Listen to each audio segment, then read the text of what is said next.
बीमार हो गए। बुढ़ा माने क्या होता है? ज्ञान वैराग्य बुढ़े हैं कलयुग में। बुढ़ा माने क्या होता? बुढ़ा माने नहीं पता। बुढ़ा माने परिभाषा पढ़िए शास्त्रों में, अपने आप नहीं कि वो 90 साल का डोकरा बुढ़ा है। बुढ़ा नहीं है। बुढ़ा माने होता है ग्राहक अभावान जरा। महाभारत का मंत्र है ये।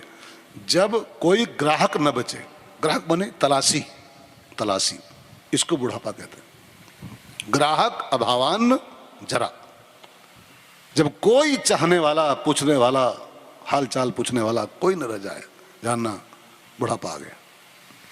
कलयुग में ज्ञान और वैराग को कोई चाहने वाला ही नहीं। भक्ति तो जवान है, तब भी भक्ति तो युवा है कलयुग में भी, लेकिन ज्ञान वैराग का तलाशी इस कलकाल में कोई नहीं। ज्ञान वैराग की बातें तो होती हैं बहुत बड़ी बड़ी, लेकिन ज्ञान वैराग की बातें खाली होती हैं, स्वीकार कोई नहीं कर रहा है, सब खाली बातें कर रहे हैं। तो यही जरा है, यही बुढ़ापा है।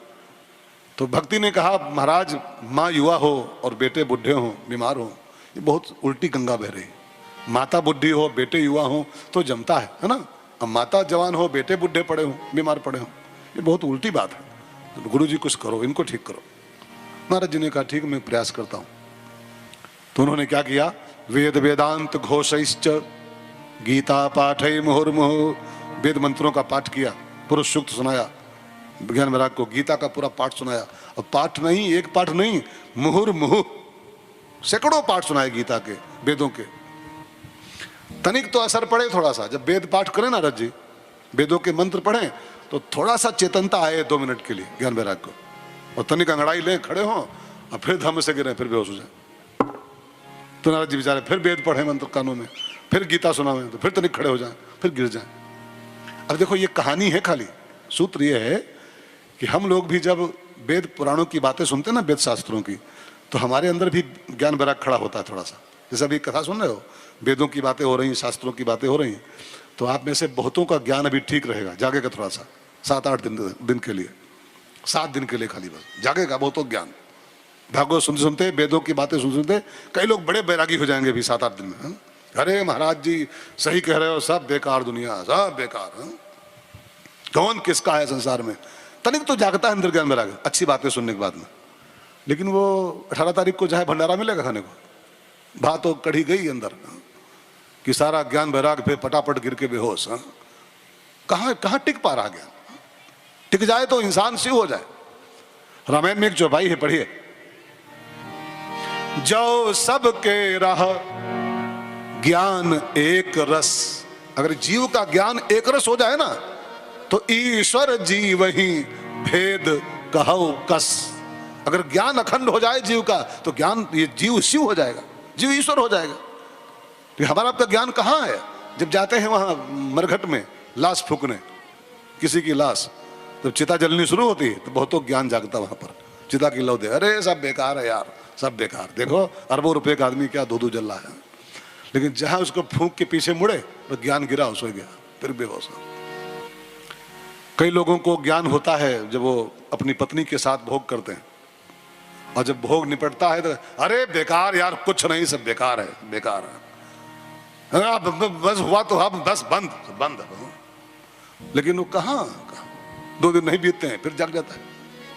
कहाँ ज्ञान, पता नहीं ज्ञान कहाँ सो जाता है। हमारा आपका ज्ञान खंडित ज्ञान है, कभी जागता है, कभी फिर गिर जाता है, कभी जागता है, फिर गिर जाता है। अगर ज्ञान जाग जाए और एक रस हो जाए तो ये जीव शिव हो जाएगा।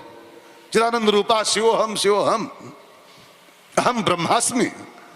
तो नारद जी बेचारे बहुत कोशिश किए, वो तनिक उठाएं फिर गिर जाएं, फिर उठाएं फिर गिर जाएं।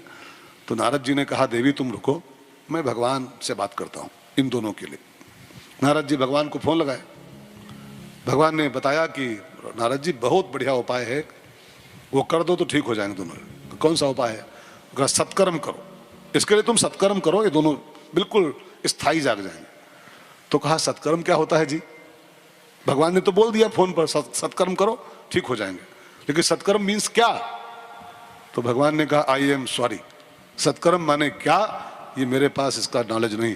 तो फिर कहाँ जाऊँ? कहा किसी महात्मा के पास जाओ, पूछो उससे। देखो कुछ बातें ऐसी हैं जो भगवान के कोटे में नहीं है, इसको ख्याल रखिए। कुछ बातें भगवान के हाथ में भी नहीं है, कुछ बातें तो भगवान ने संतों के हाथ में स्पेशल दे रखा है, वीआईपी कोटे में। तो कुछ चीजें जो सिर्फ संतों के हाथ में होती। तो भगवान ने कहा सत्कर्म माने क्या होता है ये मैं जानता नहीं हूं, किसी महात्मा के पास जाओ। अब नारद जी तमाम महात्माओं से पूछे लेकिन कोई उत्तर नहीं जब दे पाए, तब चिंता हुई कि अब किसके पास जाऊं। तब बद्रीनाथ आए, वहां उनको ही 4 संत मिले, उनके सामने पूरी बात रखी। तो संतों ने कहा सत्कर्म माने क्या होता है मुझे पता है, और आप भी धंधे को सुनो। सनकादिक बोले सत्कर्म माने क्या? सत्कर्म माने ये सब नहीं होता जिसको आप माने, ये शुभ कर्म होते हैं, सब शुभ कर्म होते हैं। सत्कर्म इससे बहुत ऊपर की चीज का नाम। सत्कर्म सूचकम नूनम ज्ञान यज्ञम स्मृतम बुधय। सनकादिकों ने कहा सत्कर्म माने होता है भागवत महापुराण का ज्ञान यज्ञ। भागवत का ज्ञान करो, बाकी सब काम शुभ कर्म है, लेकिन भागवत करना ये सत्कर्म है, इसको करो, दोनों जाग जाएंगे। तो कहा अब हम किसको कैसे करेंगे, आप चलो सुना दो, आप मिल गए हो तो आपके अलावा कौन पंडित मिलेगा। अब चारों संत आए हरिद्वार। हरिद्वार आप गए? 2 जगह। हरिद्वार में एक तट है आनंद तट, गंगा जी का, ऋषिकेश के पास पड़ता है। वहीं पर बढ़िया व्यास गद्दी बनाई गई बालू की, पंडाल नहीं लगाया गया, ऐसे बालू इकट्ठा की गई, चबूतरा बनाया गया। और अब देखो ज्ञान वैराग्य बेहोश पड़े हैं कहाँ? वृंदावन में। और कथा कहाँ शुरू हुई? हरिद्वार में। हरिद्वार में कथा है और वृंदावन में दोनों पड़े हैं बेहोश, ज्ञान वैराग्य। अब कथा यहां स्टार्ट हुई, अब कथा के शब्द गूंजे कि बस वृंदावन में पड़े थे। वृंदावन में कहाँ हजारों मील की दूरी है, 500 मील की दोनों बीच में। कहाँ हरिद्वार उत्तराखंड में, और कहाँ वृंदावन यहाँ यूपी में अपने, है ना, बहुत लंबी दूरी बीच में है। हरिद्वार में कथा गूंजी और वृंदावन में ज्ञान वैराग्य जाग गए। अब इसका अर्थ क्या लगाया जाए? इसका अर्थ ये नहीं है कि हरिद्वार वृंदावन वो वाले, वो नहीं। वृंदावन माने होता है हृदय, आध्यात्मिक भाषा में वृंदावन इज योर हार्ट। ज्ञान वैराग्य कहीं बाहर नहीं पड़े हैं, ज्ञान वैराग्य बाहर कहीं नहीं पड़े हुए हैं, आपके अंदर ही दोनों बेहोश पड़े हुए हैं। ये हृदय वृंदावन है। हरिद्वार में क्या होता? हरिद्वार करते हैं, जहां से हरि की एंट्री होती है जीवन में, वो हरिद्वार। हरि प्रवेश कहां से करते हैं? तो सब साफ लिखा है प्रविष्टा कर्ण रंधेन। भगवान जब भी एंट्री करते हैं कानों के थ्रू करते हैं, कानों के थ्रू। तो वास्तव में हरिद्वार का अर्थ क्या हुआ? जहां से हरि की एंट्री होती है वो हरिद्वार। तो हरिद्वार वास्तव में क्या है? समझ के सुनिए कहानी केस को। हरिद्वार में कथा सुनिए तो आपके वृंदावन में जो ज्ञान वैराग्य बेहोश पड़े हैं चैतन्य हो जाएंगे। वो कहानी खाली शब्दों में है कि हरिद्वार में कथा हुई, वृंदावन में। हरिद्वार ये है, वृंदावन ये है, यहाँ ज्ञान वैराग्य पड़े हैं बेहोश। इसमें कथा सुनिए कानों से तो आपके वृंदावन में जो ज्ञान वैराग्य अचेत पड़े हैं सचेत हो जाएंगे, जागृत हो जाएंगे। अब ज्ञान वैराग्य जाग गए, भक्ति माता नाचती हुई भागी आई और हरिद्वार के पंडाल में पहुंची जहां कथा हो रही थी। क्या गाती आ रही है? सब लोग गाओ श्री कृष्ण गोविंद। ये कीर्तन गा रही भक्ति माता, भक्ति का कीर्तन गाया हुआ है भाई बहनों, इसको हल्के मत लीजिएगा। स्वयं भक्ति गाती है इसको, स्वयं भक्ति। श्री कृष्ण गोविंद हरे मुरारे हे नाथ नारायण वासुदेवा। श्री कृष्ण गोविंद हरे मुरारे हे नाथ नारायण वासुदेवा। हे नाथ नारायण वासुदेवा। हे नाथ नारायण वासुदेवा। हे नाथ नारायण वासुदेवा। हे नाथ नारायण वासुदेवा। श्री कृष्ण गोविंद हरे मुरारे हे नाथ नारायण वासुदेवा। श्री कृष्ण गोविंद हरे मुरारे हे नाथ नारायण वासुदेवा। भक्ति मैया पहुंची, नारद जी के पास सीधे आई। नारद जी मैं कहाँ बैठूं? देखो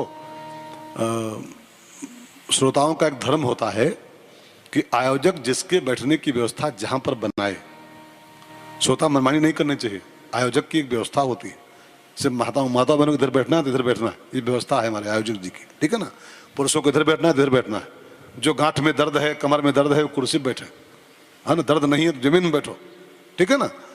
दर्द है, कोई समस्या है तो कुर्सी बैठना पाप नहीं होता, लेकिन समस्या हो तो, और सब भला चंगा है तो हो कुर्सी बैठे हैं तो फिर वो कथा के श्रोता नहीं, फिर कुर्सी के प्रेमी खाली। हाँ, अभी निंदा नहीं कर रहा हूं, मुझे कहना खाली एक वाक्य है कि ये श्रोताओं का धर्म होता है कि आयोजक की जैसी व्यवस्था हो उसी के हिसाब से अपने को एडजस्ट करें। ठीक है ना? ठीक है। अब नारद जी चूंकि आयोजक हैं इस कथा के, अब भक्ति माता श्रोता है ज्ञान वैराग्य के सहित, अब वो आई आयोजक के पास है, महाराज जी मेरे लिए कहाँ व्यवस्था है बैठने की, मैं कहाँ बैठूं? तो नारद जी ने देखा पंडाल में सब पूरा फुल हो गया था, है ना, पंडाल पूरा लबालब फुल था। तो नारद जी ने कहा एक जगह है माता जी आपके लिए भी। कहा कौन सी? कहा हमारे जो श्रोताओं का हृदय है ना, ये भागवत के श्रोताओं का जो दिल है ये भी खाली है। पंडाल तो पूरा फुल हो गया है, कुर्सी सब भर गई हैं, लेकिन अभी एक सीट खाली आपके लिए, हमारे श्रोताओं का दिल। तो आप इन दोनों बेटों के साथ भक्ति माँ हमारे उस भागवत के श्रोताओं के हृदय में बैठ जाओ, और आज के बाद कसम खा लो जहां कहीं भागवत होगी, फुटकापुरी में हो चाहे रायगढ़ में हो चाहे कौन, अभी हम लोग कहाँ कथा किए थे कब ने भूल जाते हैं तुरंत करके, भेड़ी कोना, जहां भी कथा हो आप ज्ञान वैराग्य के साथ आओ और आप उसके दिल में विराजमान हो जाओ। तो तभी से भाई बहनों भक्ति माता ने यही स्थान चुन रखा है, जहां कहीं भागवत होती है भक्ति माता आती हैं ज्ञान वैराग्य के सहित, आकर के व्यास गद्दी के सामने जो बैठे होते हैं ना श्रोता लोग, उनके दिल में निवास कर लेते हैं। तो श्रोताओं के अंदर भक्ति का और ज्ञान का और वैराग्य का निवास हो जाए, ये इस कथा का पहला महात्म्य है, महिमा है। जो इसको सुनता है उसके दिल में भक्ति ज्ञान वैराग्य को स्थापित कर देती है, ये इस कथा का पहला रोल है।